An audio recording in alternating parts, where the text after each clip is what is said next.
दोस्तों अक्सर पुलिस बिना किसी को कारण बताए गिरफ्तार कर लेती है और दोस्तों आम आदमी को यह पता भी नहीं होता है कि ऐसा किया जाना गैर कानूनी है दोस्तों। और पुलिस थानों से अक्सर मानव अधिकारों के हनन की शिकायतें आती रहती हैं दोस्तों।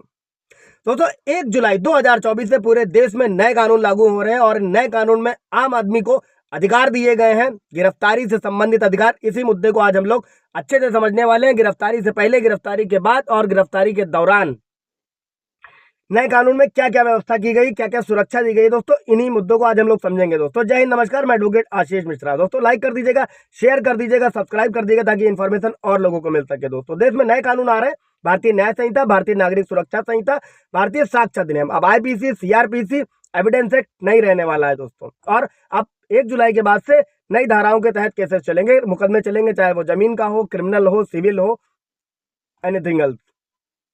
अभी समझते हैं दोस्तों, किसी ने अगर ऐसा अपराध किया है जो असंज्ञेय है, असंज्ञेय अपराध की श्रेणी में आता है, तो भारतीय नागरिक सुरक्षा संहिता की धारा 480 480 के तहत थाने से भी जमानत ली जा सकती है दोस्तों। कोई भी अपराध जो 7 साल से कम की श्रेणी के होते हैं, असंज्ञेय अपराध होते हैं, जमानती होते हैं, उसमें थाने से भी डायरेक्ट जमानत मिल जाती है दोस्तों। और उसकी व्यवस्था की गई है भारतीय नागरिक सुरक्षा संहिता 480 में। इसके बाद एक और जरूरी चीज समझ लेते हैं दोस्तों कि अगर किसी व्यक्ति को गिरफ्तार कर लिया गया और उसके पास कानूनी लड़ाई लड़ने के पैसे नहीं है, तो उसे मुफ्त कानूनी मदद दी जाएगी दोस्तों, और मुफ्त में वकील भी उपलब्ध कराया जाएगा। और दोस्तों इसके लिए national legal services authority, state legal services authority, district legal services authority, high court, online या ऑफलाइन किसी भी तरीके से संपर्क किया जा सकता है दोस्तों मुफ्त कानूनी मदद के लिए, जिसमें महिलाओं, गरीबों, मजदूरों के लिए व्यवस्था की गई है जिला विधिक सेवा प्राधिकरण द्वारा दोस्तों।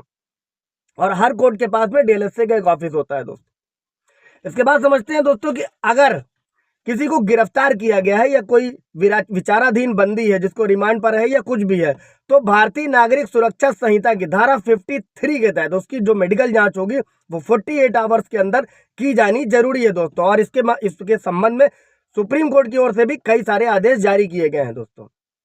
अच्छा दोस्तों, मेडिकल जांच का लाभ क्या होता है? अगर आपके शरीर में कोई चोट नहीं है तो मेडिकल जांच में इसकी पुष्टि हो जाएगी। ऐसे में अगर पुलिस कस्टडी के दौरान शरीर में चोट के निशान मिलते हैं तो पुलिस के खिलाफ आपके पास सबूत होगा दोस्तों। इसकी धारा है भारतीय नागरिक सुरक्षा संहिता 53, जो बहुत ही काम आने वाली है लोगों के।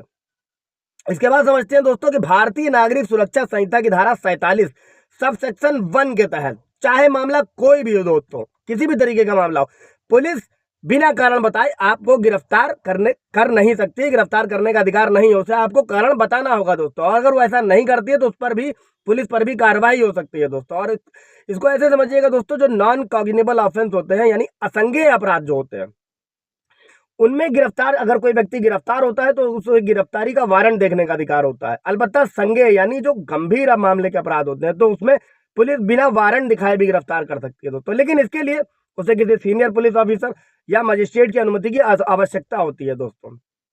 संज्ञेय अपराध होते हैं दोस्तों गंभीर अपराध, इन्हें बोलते हैं कॉग्निबल ऑफेंस।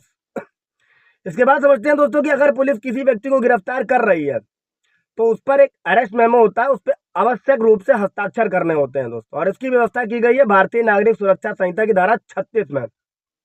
पुलिस को यह अरेस्ट मेमो तैयार करना होगा जिसमें पुलिस अधिकारी की रैंक लिखी होगी, गिरफ्तारी का वक्त लिखा होगा, हस्ताक्षर लिखा होगा, टाइम लिखा होगा।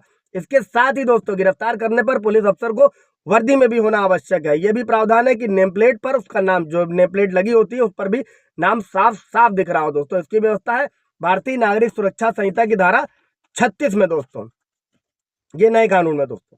इसके बाद बढ़ते हैं दोस्तों कि पुलिस किसी को भी 24 घंटे से ज्यादा हिरासत में नहीं रख सकती और इसकी व्यवस्था की गई है भारतीय नागरिक सुरक्षा संहिता की 58 में। जिस किसी व्यक्ति को भी गिरफ्तार किया जाता है दोस्तों उसे 24 घंटे के अंदर अंदर कोर्ट में पेश करना जरूरी है। और अगर पुलिस संबंधित व्यक्ति को 24 घंटे से अधिक, यानी जैसे गिरफ्तार किया उसे 24 घंटे से ज्यादा रखना चाहती है तो उसे मजिस्ट्रेट की इजाजत लेनी होती है और मजिस्ट्रेट को वजह भी बतानी होती है दोस्तों। और पुलिस थाने लाए किसी भी व्यक्ति के साथ मारपीट या अमानवीय व्यवहार भी नहीं कर सकती दोस्तों। इसके बारे में भी सुप्रीम कोर्ट की ओर से आदेश जारी किया गया है दोस्तों। इसके बाद बढ़ते हैं दोस्तों भारतीय नागरिक सुरक्षा संहिता की धारा 56।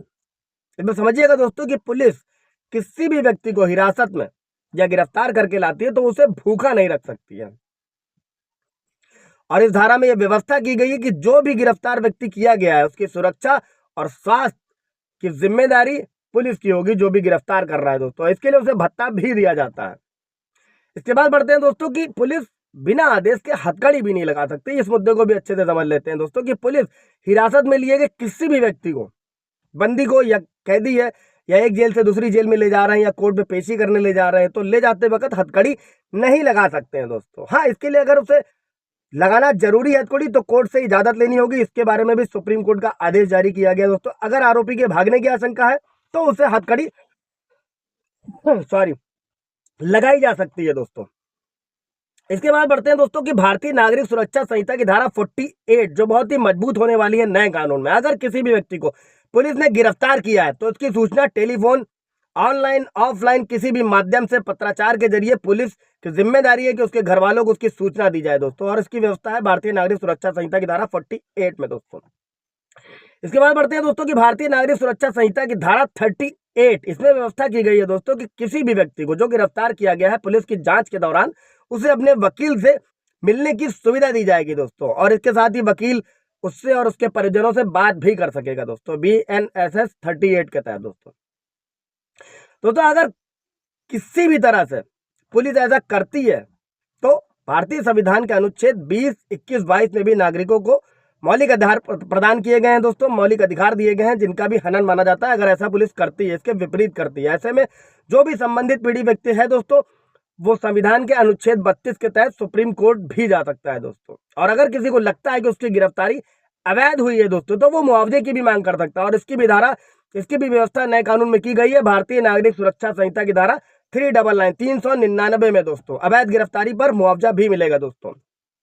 तो नए कानून में बहुत अच्छी व्यवस्था की गई दोस्तों। कोई सवाल जवाब होगा कमेंट में पूछ लीजिएगा। Thank you.